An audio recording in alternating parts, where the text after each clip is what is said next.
day until the matter before us is concluded. The motto remains of our departed leader, former Prime Minister Raila Odinga, arrived today, touching down at the Jomo Kenyatta International Airport at 9:30 a.m. and welcomed tumultuously by thousands of grief-stricken mourners. President William Ruto and former President Uhuru Kenyatta led the family and dignitaries in the solemn state reception. The hearse carrying the remains of the late Prime Minister Raila Odinga was escorted from Jomo Kenyatta International Airport all the way to Kasarani Stadium, a nearly 40 kilometers journey by thousands of mourners arriving there shortly after 2:30 p.m. Upon arrival at Kasarani Stadium, military and we had intended to extend that viewing to as far as it would have become necessary, because we didn't want to give any mourner a reason to doubt that we all collectively want to mourn the late Prime Minister as much as possible. The National Committee on the State Funeral of the late Prime Minister Raila Odinga is grateful to the thousands of mourners who continue to mourn him in dignity and requests for calm and order as the mourning period gets into the second day tomorrow. Tomorrow, there will be a state funeral service at Nyayo Stadium beginning 9 a.m. Guests are required to be settled by 8 a.m. This 2-hour state event will comprise of military honors, the church sermon, the Anglican Church of Kenya, eulogy by family and designated condolences, and all speeches from the leadership of Kenya and foreign heads of state and government. We have received confirmation of attendance of fairly significant number of foreign heads of delegations at the highest level, and we have also received formal condolences from many heads of state and governments from East Africa, from Africa, and from other continents around the world.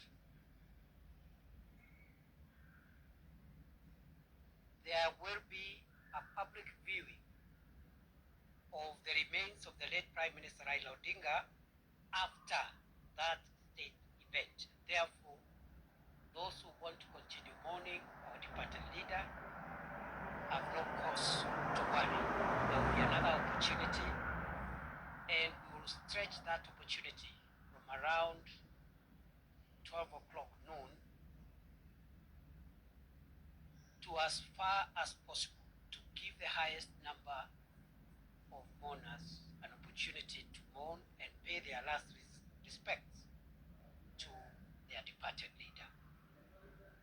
The next briefing will be done tomorrow, Friday 17th October 2025 at 6:30 p.m.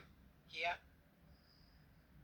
And as Kenyans are aware, the government has declared tomorrow a public holiday to allow Kenyans to mourn the late Prime Minister Raila Odinga more conveniently.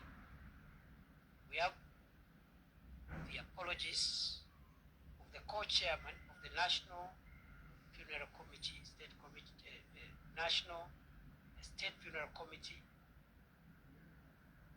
of the late Raila Odinga, Senator Dr. Oburu Oginga Wisamwei Siaya, but is represented by his sister Dr. Wenwa Akinyi Oginga, who is here, together with the other family members here whom I announced yesterday. That is all for now. Thank you and wish you a good night, and see you tomorrow at Nyayo Stadium. We continue condoling with the family, associates, friends and community, and the entire fraternity of Kenyans and international friends who knew the late Prime Minister, and continue to pray that his soul may rest in eternal peace. Thank you very much and have a good evening. Thank you.